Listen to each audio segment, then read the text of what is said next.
وننزل من القرآن ما هو شفاء ورحمة للمؤمنين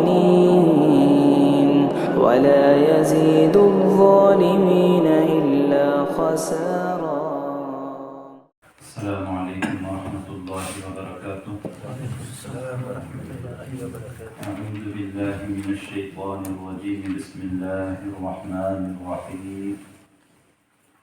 إن الله لا يستحيي أن يضرب مثلا ما بعوضة فما فوقها فأما الذين آمنوا فيعلمون أنه الحق من ربهم وأما الذين كفروا فيقولون ماذا أراد الله بهذا مثلا يضل به كثيرا ويهدي به كثيرا وما يضل به إلا الفاسقين الذين ينقضون عهد الله من بعد ميثاقه ويقطعون ما أمر الله به أن يوصل ويفسدون في الأرض أولئك هم الخاسرون.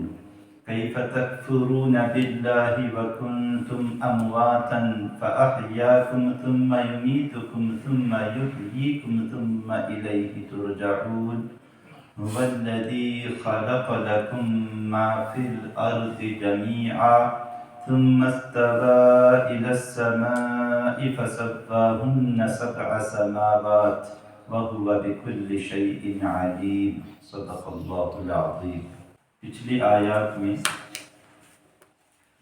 سورہ بقرہ کے شروع سے لے کر اب تک جن آیات کو ہم نے پڑھا ہے، ابتدائی آیات میں اللہ تبارک و تعالیٰ نے فرمایا کہ یہ قرآن، اس میں شک و شبہ کی کوئی گنجائش نہیں ہے، اور یہ قرآن ہدایت ہے متقیوں کے لیے.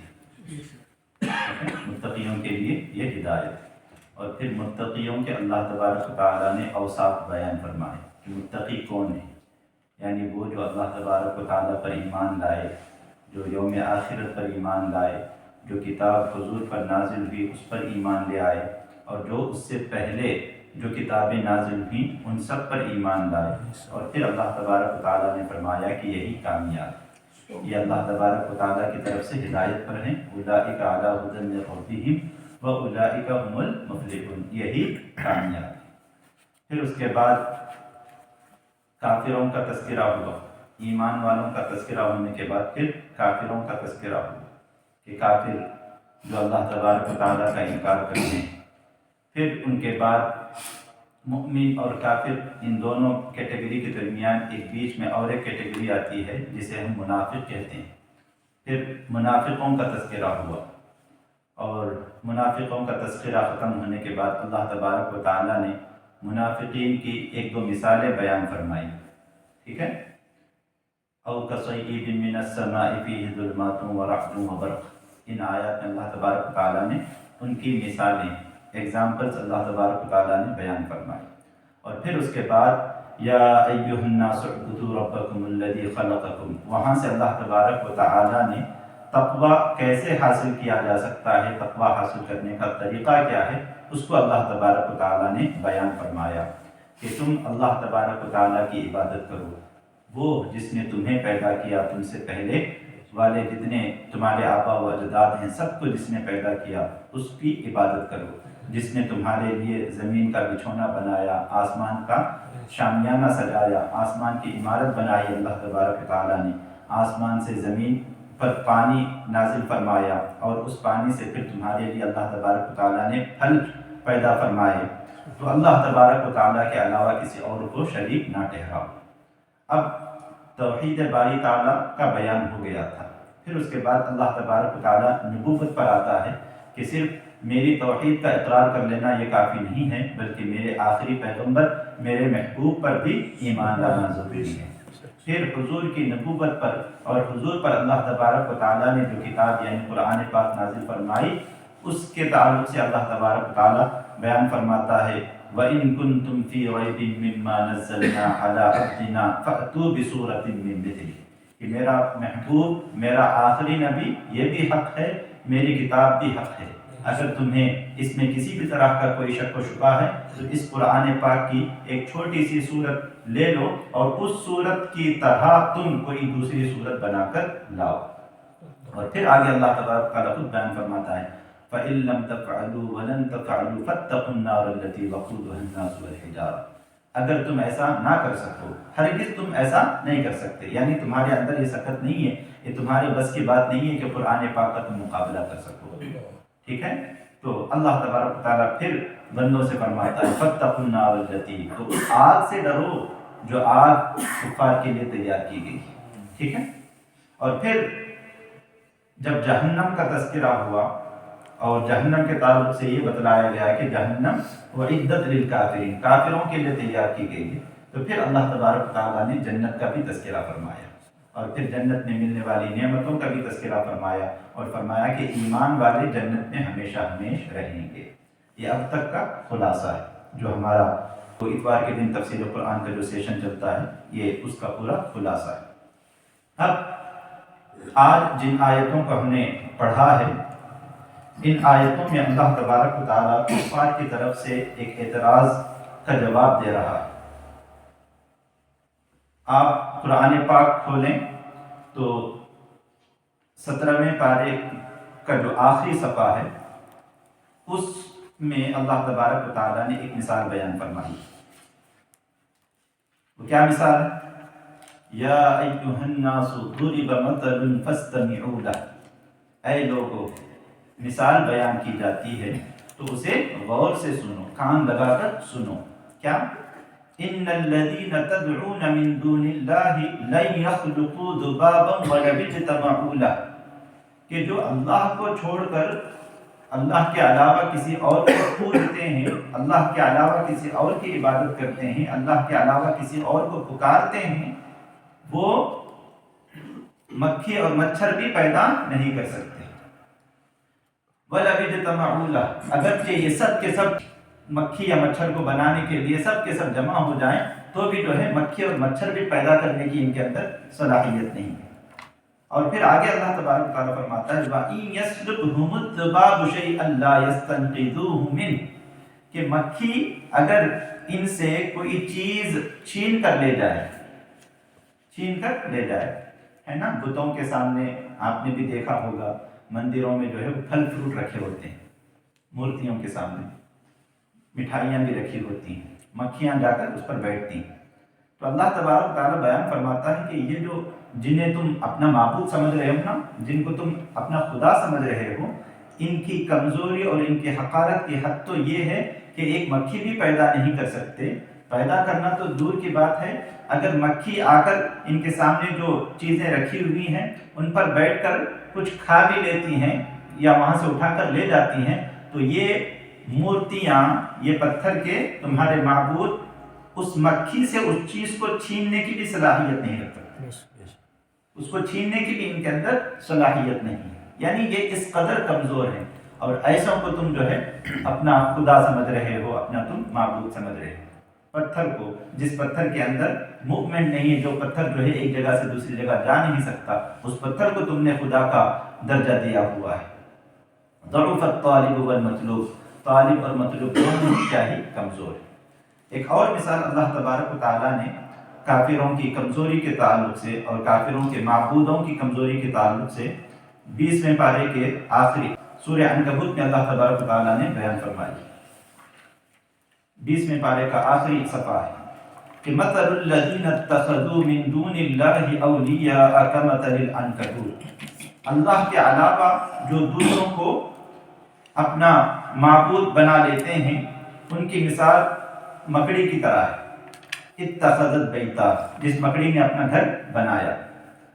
اور اللہ تبارک تعالیٰ فرماتا ہے وَإِنَّ أَوْهَنَ الْبُيُوتِ لَبَيْتُ الْعَنْكَبُوتِ، کہ بے شک سب سے کمزور گھر وہ مکڑی کا گھر ہوتا ہے۔ ہم دیکھتے ہیں کہ مکڑی جو ہے جب جالا بننے پر آتی ہے تو بہت بڑا جالا بن لیتی ہے، لیکن اس پورے جالے کو آدمی اپنی ہلکی سی انگلی کے حرکت سے جو ہے پورے جالے کو جو ہے توڑ سکتا ہے، یعنی نہایت کمزور گھر جو ہے وہ مکڑی کا ہوتا ہے۔ حالانکہ اس گھر کی تعمیر میں بھی اللہ تبارک و تعالیٰ نے اسے اتنی ذہانت عطا فرمائی ہے، اتنی چھوٹی مخلوق ہونے کے باوجود وہ اپنا گھر کس طرح بنانا ہے، اور وہ بڑی انٹیلیجنٹ طریقے سے جو ہے وہ اپنا گھر جو ہے بنتی ہے، لیکن اس کا گھر بڑا ہی کمزور ہوتا ہے۔ تو اللہ تبارک و تعالیٰ فرماتا ہے کہ یہ تمہارے جو معبود ہیں وہ بھی ایسے ہی کمزور ہیں، تم اللہ کے علاوہ جن کو تم پوچھتے ہو ان کی کمزوری کی یہ حالت ہے، یہ مثال ہے۔ اللہ تبارک و تعالیٰ نے یہ مثالیں بیان فرمائی۔ تو اب کافروں نے اللہ تبارک و تعالیٰ پر اعتراض کیا کہ اللہ تبارک و تعالیٰ اللہ ہے، اگر وہ اللہ ہے اور پھر اگر یہ کتاب اسی کی کتاب ہے تو پھر اس میں یہ چھوٹی چھوٹی مثالیں بیان کرنے کی کیا ضرورت ہے؟ مکھی کی مثال، مکڑی کی مثال، یعنی ان کا کہنے کا مطلب یہ تھا کہ اللہ بہت بڑا ہے نا بھائی، بہت پاورفل ہے، تو اسے مثالیں بھی بہت بڑی بڑی دینی چاہیے۔ یہ کیا اللہ تبارک و تعالیٰ جو ہے مکڑی کی بات کر رہا ہے، مکھی کی بات کر رہا ہے؟ تو اللہ تبارک و تعالیٰ ان آیات میں انہی اعتراضوں کا جواب دے رہا ہے کہ اللہ تبارک و تعالیٰ بندوں کو سمجھانے کے لیے جیسی ضرورت پڑے گی ویسی مثال ضرور بیان فرمائے گا، ویسی مثال ضرور بیان فرمائے گا۔ بندوں کو جس مثال کے ذریعے بات سمجھ میں آ سکتی ہے، اللہ تبارک و تعالیٰ اپنے بندوں کو ہدایت کا راستہ، ہدایت دینے کے لیے جو ہے ان مثالوں کو بیان ضرور فرمائے گا۔ کافر جو چاہیں بولیں، لیکن اللہ تبارک و تعالیٰ اپنا کام ضرور کرے گا۔ وہ ان کے کہنے کی وجہ سے مثالیں بیان کرنا اللہ تبارک و تعالیٰ بند نہیں فرمائے گا۔ اور اللہ تبارک و تعالیٰ تو حکیم ہے، اس کا کوئی بھی کام، اس کا کوئی بھی قول جو ہے حکمت سے خالی نہیں ہوتا۔ اللہ تبارک و تعالیٰ نے قرآن پاک میں جتنی بھی باتیں بیان فرمائی ہیں، ریسرچ کرنے والوں نے، تحقیق کرنے والوں نے جو ہے ایک ایک چیز کو سامنے رکھ کر تحقیق کی کہ آخر یہاں پر اللہ تبارک و تعالیٰ نے اس چیز کو کیوں بیان فرمایا۔ جیسے مثال کے طور پر مکڑی کا جالا ہی لے لیجیے، یا پھر شہد کی مکھی کا اللہ تبارک و تعالیٰ نے قرآن پاک میں تذکرہ فرمایا کہ آخر شہد کی مکھی کو قرآن پاک میں اہتمام کے ساتھ کیوں تذکرہ کیا گیا، اور ایک پوری سورت کا نام جو ہے سورہ النحل رکھا گیا۔ نحل کے معنی شہد کی مکھی۔ تو پھر بعد میں ریسرچ کیا تو دیکھا کہ واقعی شہد کی مکھی کے اندر جو ذہانت ہوتی ہے اور ان کے اندر جو ڈسپلن ہوتی ہے، اور ایک سماج کو، ایک معاشرے کو کس طرح رہنا چاہیے، اس کی مثال ہمیں شہد کی مکھیوں میں نظر آتی ہے۔ باضابطہ ان کا ایک قائد ہوتا ہے، ایک کوئین ہوتی ہے، اور پورے جو ہے وہ اس کو فالو کرتے ہیں، اس کے آرڈر کو فالو کرتے ہیں۔ اور پھر ان کی پوری گروپ ہوتی ہے کہ کون جو ہے چھتے پر بیٹھ کر چھتے کی نگہبانی کرنے والا ہے، اور کون سی مکھیاں ہیں جو پھلوں کا رس چوسنے کے لیے جائیں گی اور پھلوں کا رس چوس کر جو ہے واپس آئیں گی، اور کون سی مکھیاں وہ ہیں جو اگر کوئی شخص جو ہے وہ شہد کے چھتے پر اگر حملہ آور ہو یا شہد کے چھتے کو نکالنا چاہے تو پھر اس آدمی کے پیچھے لگنے والی مکھیاں کون ہیں، یہ پوری ان کے اندر ترتیب ہوتی ہے، اور ذرہ برابر جو ہے نا وہ ان کا آگے پیچھے نہیں ہوتا، پوری ترتیب کے ساتھ وہ کام انجام دیتے ہیں باضابطہ۔ یہاں تک شہد کی مکھیاں اتنی ذہین ہوتی ہیں، بتاتے ہیں کہ جب ایک شہد کی مکھی ایک پھول پر بیٹھتی ہے اور رس چوس لیتی ہے تو پھر وہاں پر ایک نشان چھوڑ جاتی ہے، کیوں؟ تاکہ جو ہے دوسری شہد کی مکھی اگر یہاں پر آئے تو اس کا وقت ویسٹ نہ ہو، اس کا وقت ضائع نہ جائے، کیونکہ میں نے پورا رس چوس لیا ہے، میں نے پورا رس چونکہ چوس لیا ہے۔ اب اگر دوسری مکھی آئے گی اور وہ بیٹھے گی اور اسے رس نہیں ملے گا تو اس کا وقت جو ہے نا وہ بیکار چلا جائے گا، تو وہاں پر ایک نشان چھوڑتی ہے۔ تو دوسری شہد کی مکھی اگر وہاں پر آتی بھی ہے تو دیکھتی ہے کہ یہاں پر نشان ہے، لہٰذا پہلے سے یا اس پھول کا رس جو ہے چوس لیا گیا ہے، تو وہ وہاں پر نہیں بیٹھتی۔ تو ایسی بہت ساری چیزیں اور بھی شہد کی مکھیوں میں اللہ تبارک تعالیٰ نے، وہ احکم الحاکمین ہے، وہ حکیم ہے، حکمت والا ہے، بیان فرمائے۔ اللہ تبارک تعالیٰ فرماتا ہے ان اللہ لا یستحیی ان یضرب مثلا ما بعودۃ فما فوقها، کہ بے شک اللہ تبارک تعالیٰ حیا نہیں فرماتا، یعنی حیا نہیں فرماتا کہ کیا مطلب ہے؟ اللہ تبارک تعالیٰ تو حیا والا ہے، مطلب یہ ہے کہ وہ مثال بیان کرنا ترک نہیں فرماتا، کافروں کے کہنے کی وجہ سے، کافروں کے اعتراض کرنے کی وجہ سے۔ ان یضرب مثلا، کہ وہ مثال بیان کرے، ما بعودۃ فما فوقها، مکھی یا مکھی سے بھی بڑی کوئی چیز ہو اس کی مثال بیان کرنے سے اللہ تبارک و تعالیٰ نہیں رکتا۔ فَأَمَّا الَّذِينَ آمَنُوا فَيَعْلَمُونَ أَنَّهُ الْحَقُّ مِنْ رَبِّهِمْ۔ اللہ تبارک و تعالیٰ جو مثالیں بیان فرماتا ہے ان مثالوں کو جب ایمان والے پڑھتے ہیں تو کہتے ہیں أَنَّهُ الْحَقُّ مِنْ رَبِّهِمْ کہ یہ ان کے رب کی طرف سے حق ہے، یعنی اللہ تبارک و تعالیٰ کی طرف سے جو بھی مثال اللہ بیان فرماتا ہے یا جو بھی اللہ تبارک و تعالیٰ کا حکم ہوتا ہے وہ پھر اپنے عقل کے گھوڑے اس میں نہیں دوڑاتے بلکہ آمنا وصدقنا کہتے ہیں کہ ہم اس پر ایمان لائے اور اللہ اگر کہہ رہا ہے تو پھر یہ بات سچی ہے، ٹھیک ہے، اس میں کسی طرح کا کوئی شک و شبہ نہیں کرتے۔ فَأَمَّا الَّذِينَ آمَنُوا رہے ایمان والے فَيَعْلَمُونَ تو وہ جانتے ہیں أَنَّهُ الْحَقُّ مِنْ رَبِّهِمْ کہ یہ ان کے رب کی طرف سے حق ہے۔ وَأَمَّا الَّذِينَ كَفَرُوا فَيَقُولُونَ مَاذَا أَرَادَ اللَّهُ بِهَذَا مَثَلًا رہے وہ جنہوں نے کفر کیا یعنی کافر، وہ کیا کہتے ہیں مَاذَا أَرَادَ اللَّهُ بِهَذَا مَثَلًا کہ اللہ تبارک و تعالیٰ کی ان مثالوں سے کیا مراد ہے، ان چھوٹی چھوٹی مثالوں سے اللہ تبارک و تعالیٰ کیا بیان کرنا چاہتا ہے۔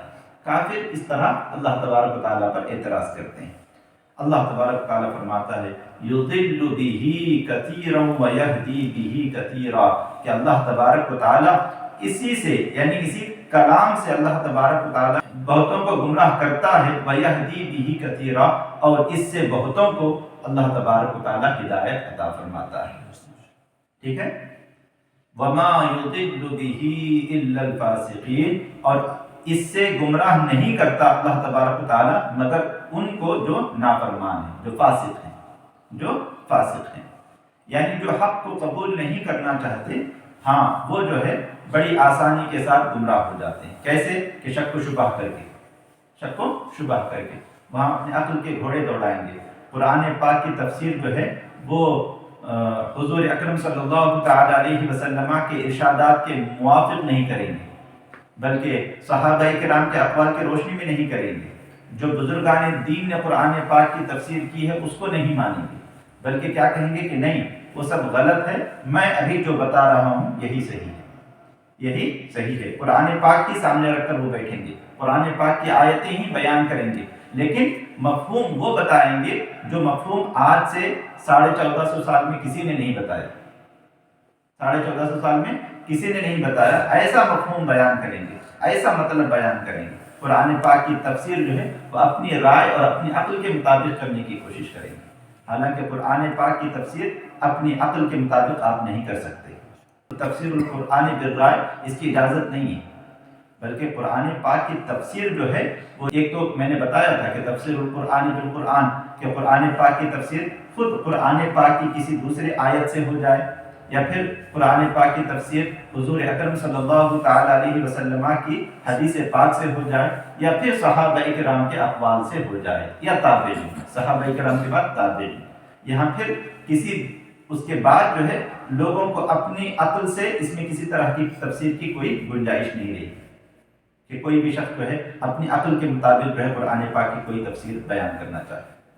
جیسے میں نے بتایا بھی تھا کہ ایک ویڈیو میں نے آج سے چند دن پہلے دیکھا تھا، ایک شخص جو ہے وہ مسجد اقصیٰ کی تفسیر کر رہا تھا قرآن پاک میں کہ سبحان الذی اسری بعبدہ لیلا من المسجد الحرام الی المسجد الاقصیٰ کہ یہاں پر مسجد اقصیٰ جو اللہ تبارک تعالیٰ بیان فرما رہا ہے، مسجد اقصیٰ سے مراد وہ مسجد اقصیٰ نہیں جو بیت المقدس میں ہے، کہتا ہے بلکہ یہاں پر مسجد اقصیٰ سے مراد مسجد نبوی ہے، مسجد نبوی مطلب یہ ایسی بات بتا رہا ہے جو بات جو ہے 1450 سال میں کسی نے نہیں بتائی۔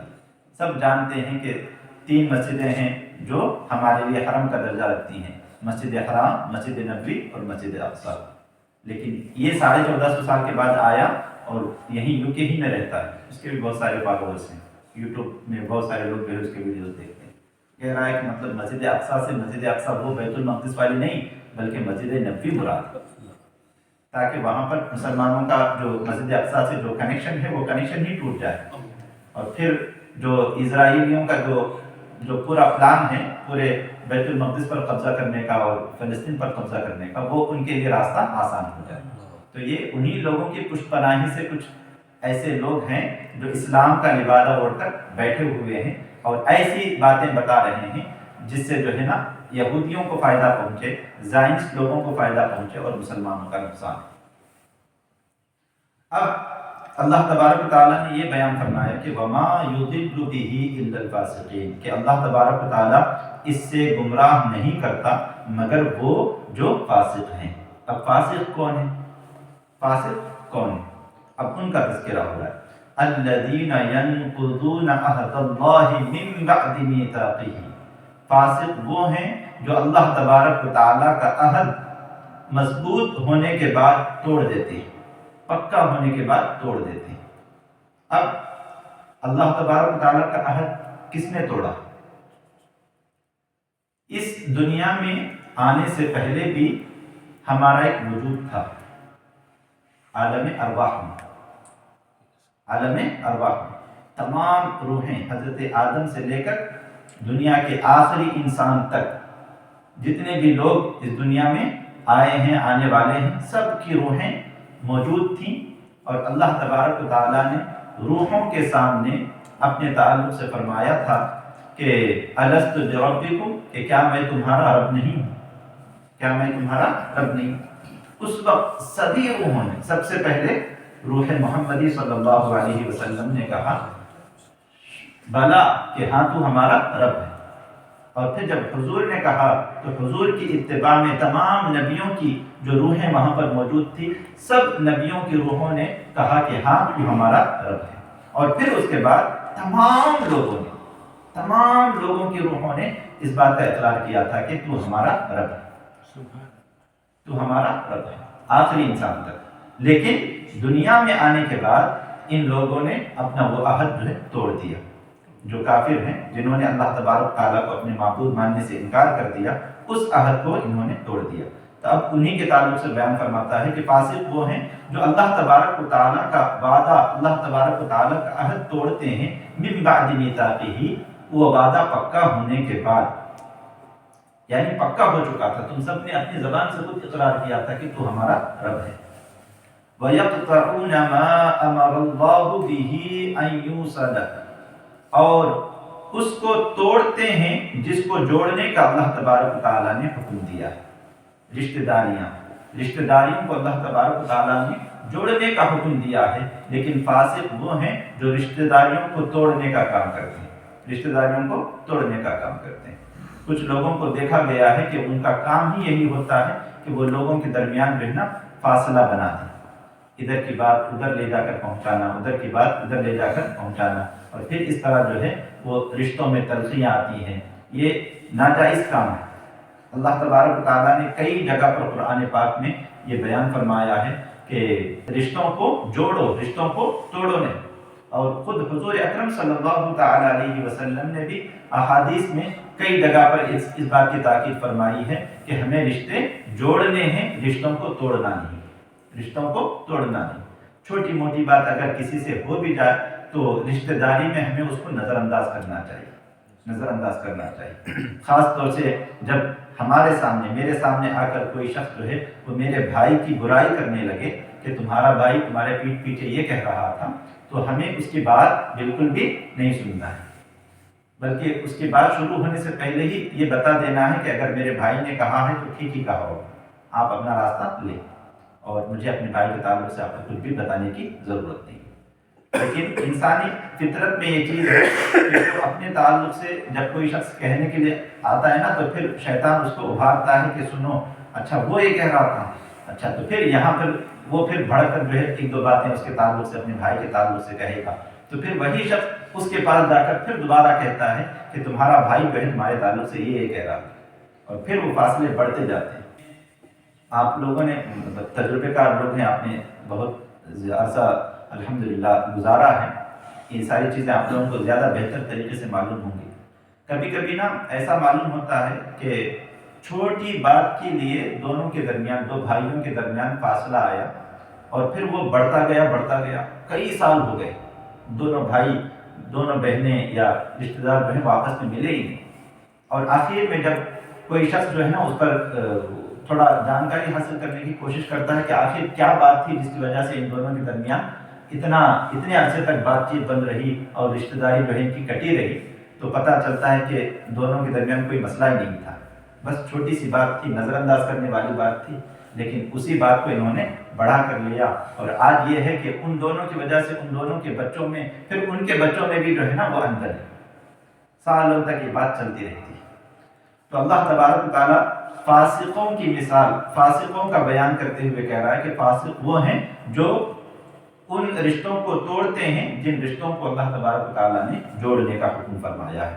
وَيُفْسِدُونَ فِي الْأَرْضِ، اور زمین میں فساد مچاتے ہیں، اور زمین میں فساد مچاتے ہیں۔ جیسے فساد ایسا نہیں ہے کہ کسی کو مارنا توڑنا یہی فساد ہے، نہیں، بلکہ آج کل جو ہے وہ تو مسلمانوں کو فزیکلی جو ہے تکلیف تو پہنچا رہے ہیں، لیکن ذہنی طور پر بھی مسلمانوں کو آج کل جو ہے نشانہ بنایا جا رہا ہے، اور پھر روحانی طور پر بھی مسلمانوں کو کمزور کرنے کی کوشش کی جا رہی ہے۔ تو یہ پورا فساد جو ہے زمین میں پھیلایا جا رہا ہے، تو فاسق جو ہے زمین میں فساد پھیلاتے ہیں۔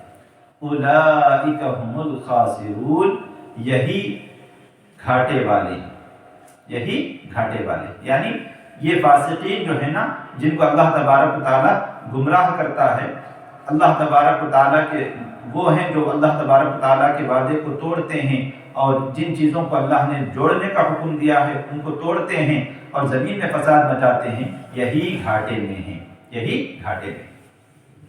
اب یہاں پھر اللہ تبارک و تعالیٰ اپنے بندوں کو جھنجھوڑ رہا ہے۔ کیف تکفرون باللہ وکنتم امواتا فاحیاکم ثم یمیتکم ثم یحییکم ثم الیہ ترجعون، کہ تم اس اللہ تبارک و تعالیٰ کا انکار کیسے کر سکتے ہو، کیسے اللہ تبارک و تعالیٰ کا انکار کر سکتے ہو، اللہ تبارک و تعالیٰ کو جھٹلا سکتے ہو۔ وکنتم امواتا، حالانکہ تم کیا تھے؟ مردہ، یعنی تمہارا کوئی وجود نہیں تھا۔ آج سے 10-30 سال پہلے، 40 سال پہلے، 50 سال پہلے، 70-80 سال پہلے ہم نہیں تھے، ہمارا کوئی وجود نہیں تھا۔ فَأَحْيَاكُمْ، تو اللہ تبارک و تعالیٰ نے تمہیں زندگی عطا فرمائی۔ ایک قطرہ تھا، جو قطرہ بھی اس کے اندر بھی کوئی زندگی نہیں تھی، اللہ تبارک و تعالیٰ نے اس میں ایک ہلکا سا، ایک چھوٹا سا، نہایت ہی کمزور سا ایک جراثیم، جرثومہ، اللہ تبارک و تعالیٰ نے اس کی وجہ سے اس میں زندگی ڈالی، اور پھر وہ قطرہ جو ہے وہ لوتھڑے میں تبدیل ہوا، اور پھر اس کے بعد جو ہے وہ گوشت کا ایک ٹکڑا بن گیا، اور پھر اس کے بعد اللہ تبارک و تعالیٰ نے اسے شکل و صورت عطا فرمائی، تو پھر وہ جو ہے وہ ایک چھوٹا سا انسان کا بچہ جو ہے وہ بن گیا۔ تو اللہ تبارک و تعالیٰ تو وہ ہے جس نے تمہیں عدم سے وجود بخشا۔ کنتم امواتا فاحیاکم، تم مردہ تھے تو اللہ تبارک و تعالیٰ نے تمہیں زندگی عطا فرمائی۔ ثم یمیتکم، اور اللہ تبارک و تعالیٰ وہ ہے جس نے تمہیں زندگی دینے کے بعد اب وہ پھر تمہیں مارے گا، تمہیں موت کی نیند سلائے گا، تمہیں اس دنیا سے جانا ہے۔ ثم یحییکم، پھر تمہیں وہ زندہ کرے گا، پھر تمہیں وہ زندہ کرے گا۔ کب؟ قیامت کے دن ہم اپنی قبروں سے جو ہے اپنے نکلیں گے، زندہ ہو کر نکلیں گے۔ ثم الیہ ترجعون، پھر اسی کی طرف تم سب لوٹائے جاؤ گے، یعنی اللہ تبارک و تعالیٰ کی طرف سے ہم آئے ہیں، اور آخر میں جو ہے واپس اللہ تبارک و تعالیٰ کی طرف سب کو لوٹ کر جانا ہے۔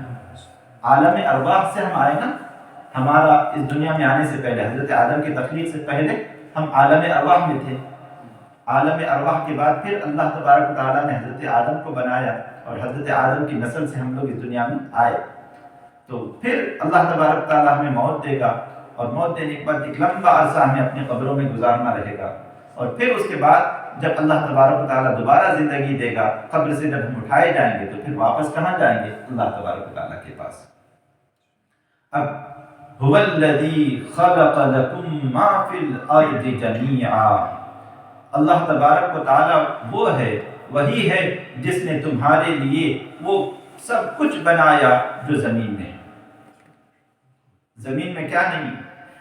سونا زمین سے نکلتا ہے، جی، لوہا زمین سے نکلتا ہے، کوئلہ زمین سے نکلتا ہے، پیتل، تانبا، اس طرح کی پتہ نہیں کتنی کیا کہتے ہیں وہ چیزیں، کتنے ذخیرے اللہ تبارک تعالیٰ نے زمین میں جو ہے وہ رکھے ہوئے ہیں. کس کے لیے؟ لکڑی، تمہارے لیے. صرف زمین کے اندر ہی نہیں بلکہ زمین کے اوپر جو نہریں جاری ہیں وہ نہریں بھی تمہارے لیے اللہ تبارک تعالیٰ نے بنائی. جو ہریالی ہے، جو باغات ہیں، جو پھل ہیں، جو درخت ہیں، یہ ساری نعمتیں اللہ تبارک تعالیٰ نے کس کے لیے بنائی؟ تمہارے لیے بنائی. اس اللہ کا، جس اللہ نے تمہیں بنایا اور تمہارے لیے ساری چیزیں بنائی، تم اس کا انکار کرتے ہو. هو الذی خلق لکم ما فی الارض جمیعا، وہ وہی ہے جس نے تمہارے لیے وہ ساری چیزیں بنائی جو زمین میں ہیں. ثم استوى الی السماء، پھر اللہ تبارک و تعالیٰ نے آسمان کو پیدا فرمانے کا ارادہ فرمایا. فسواہن سبع سماوات، تو پھر اللہ تبارک و تعالیٰ نے ٹھیک 7 آسمان بنائے. ٹھیک 7 آسمان بنائے. آسمانوں تک ہماری رسائی ابھی نہیں ہوئی، لیکن یہ حقیقت ہے کہ آسمان بھی اللہ تبارک و تعالیٰ نے بنائے. اور 7 آسمان، جس طرح زمین 7 ہیں اسی طرح آسمان بھی اللہ تبارک و تعالیٰ نے 7 بنائے. وَهُوَ بِكُلِّ شَيْءٍ عَلِيمٌ، اور وہ ہر چیز کا جاننے والا ہے، خوب جاننے والا ہے. ہر چیز کا اللہ تبارک و تعالیٰ کو علم ہے. اچھا، یہاں تک جو ہے نا وہ سرسری طور پر اللہ تبارک و تعالیٰ نے یہ بیان فرمایا کہ کافر یہ ہیں، ایمان والے یہ ہیں، اور پھر اللہ تبارک و تعالیٰ وہ ہے جس نے تمہارے لیے تمہیں پیدا کیا، تمہارے سے پہلے جتنے لوگ آئے ان سب کو پیدا کیا، اور پھر زمین اور آسمان کے درمیان جتنے بھی دیگر چیزیں ہیں وہ سب اللہ تبارک و تعالیٰ نے تمہارے لیے پیدا کی. اب اللہ تبارک و تعالیٰ ہماری ہسٹری بیان کر رہا ہے کہ تمہاری تاریخ کیا ہے، اسی کا بیان آنے والی آیتوں میں. وَإِذْ قَالَ رَبُّكَ لِلْمَلَائِكَةِ إِنِّي جَاعِلٌ فِي الْأَرْضِ خَلِيفَةً، کہ اب تم اتنا بیان ہو گیا ہے، اگر تم اپنے بارے میں جاننا چاہتے ہو کہ آخر میں کیا ہوں، میرا وجود کہاں سے آیا، میرا آغاز کہاں سے ہوتا ہے، تو اللہ تبارک و تعالیٰ اب اس کو آنے والی آیتوں میں بیان فرمائے گا کہ اللہ تبارک و تعالیٰ نے کس طرح حضرت آدم علیہ السلام کو بنایا. ٹھیک ہے، اور پھر حضرت آدم علیہ السلام کی تخلیق بھی، حضرت آدم کے بعد حضرت حوا کو اللہ تبارک و تعالیٰ نے بیان فرمایا اور ان کو جنت میں رہنے کے لیے چھوڑا. اور پھر فرشتوں نے جو حضرت آدم علیہ السلام کو سجدہ کیا، اور فرشتوں نے کس طرح پہلے اللہ تبارک و تعالیٰ کی بارگاہ میں اعتراض کیا کہ تو ان آدم کو کیوں بنا رہا ہے، حالانکہ آدم جو ہے انسان جو ہے وہ زمین پر جانے کے بعد جو ہے وہ فساد مچائے گا وغیرہ وغیرہ. یہ ساری چیزیں پھر اللہ تبارک و تعالیٰ ہمیں اپنی ہسٹری بتا رہا ہے کہ تمہاری حقیقت کیا ہے، کب سے تمہارا آغاز ہوا ہے، تمہاری ابتدا کہاں سے ہوئی. ہمارا جو کنیکشن اللہ تبارک و تعالیٰ کی ذات سے ہے وہ مضبوط ہو جائے. اب دیکھیے نا، اگر کوئی بھی خالی الذہن ہو کر قرآن پاک لے کر بیٹھے اور پھر وہ پڑھے کہ مطلب میری پیدائش کہاں سے ہوئی ہے، اور آسمان و زمین کو پیدا کرنے والا، یہ ساری چیزیں، جنت، دوزخ، یہ ساری چیزیں اگر خالی الذہن ہو کر آدمی پڑھے نا تو پھر اسے ہدایت ملنے سے کوئی چیز بھی آڑے نہیں آ سکتی. اتنی کلیئر انداز میں اللہ تبارک تعالیٰ نے بیان فرمایا. آج یہی وجہ ہے کہ بہت سارے لوگ قرآن پاک پڑھ رہے ہیں اور پھر اسلام بھی قبول کر رہے ہیں. جنہیں قبول نہیں کرنا ہے، جن کے دلوں پر مہر لگ چکی ہے، تو وہ تو حضور اکرم صلی اللہ تعالیٰ علیہ وسلم ان کے سامنے آیتیں پڑھ رہے تھے تب بھی وہ قبول نہیں کر رہے تھے. لیکن جو خالی ذہن ہو کر اور ہدایت پانے کے لیے، ہدایت کی تلاش کرنے کے لیے اگر صدق دل سے کوئی قرآن پاک کو لے کر بیٹھتا ہے تو اسے ضرور بھی ضرور قرآن پاک سے ہدایت ملتی ہے. یہ ساری باتیں آپ کو کہاں سے ملیں گی کہ آدم کو اللہ تبارک تعالیٰ نے کس طرح بنایا، اور حضرت آدم کی تخلیق کیسے ہوئی، جنت کیا ہے، جہنم کیا ہے، فرشتے کیا ہیں، یہ ساری چیزیں آپ کو قرآن پاک میں ملیں گی. قرآن پاک کے علاوہ کوئی دوسری ایسی کتاب نہیں ہے. آپ رامائن اٹھا کر دیکھ لیجئے، بھگوت گیتا اٹھا کر دیکھ لیجئے، آپ جو ان کی ہندو مذہب کے ماننے والوں کی جو کتابیں ہیں اس میں آپ کو یہ ساری چیزیں نہیں ملیں گی. اس میں صرف کہانیاں ایک کہانی ملے گی کہ مطلب کس طرح ان کے درمیان جنگیں ہوئی، کس طرح سیتا کا اپہرن ہوا، یہ ساری چیزیں. اس میں بھی مطلب وہ لوگ اپنے طور پر سبق نکالتے ہیں، وہ ان کا اپنا مسئلہ ہے. لیکن انسان کو انسان کی حقیقت بتلانے والی اگر کوئی کتاب ہے تو وہ قرآن پاک ہے، اور پھر انسان کو بنانے والے سے جوڑنے والی اگر کوئی کتاب ہے تو وہ کتاب اللہ ہے، قرآن پاک ہے۔ اور اس سے پہلے جو کتابیں نازل ہوئی وہ بھی توریت ہے، انجیل ہے، زبور ہے، جو اصلی حالت میں جو اللہ تبارک و تعالیٰ نے نازل فرمائی تھی وہ کتابیں۔ ابھی جو لوگوں نے بدل دیا ہے ہم اس کی بات نہیں کر رہے ہیں۔ جو اللہ تبارک و تعالیٰ نے نازل فرمائی تھی واقعی وہ کتابیں انسان کو انسان کی حقیقت بتلاتی ہیں اور اس دنیا میں آنے کا مقصد بتلاتی ہیں، اور پھر انسان کو اپنے خالق سے جوڑتی ہیں،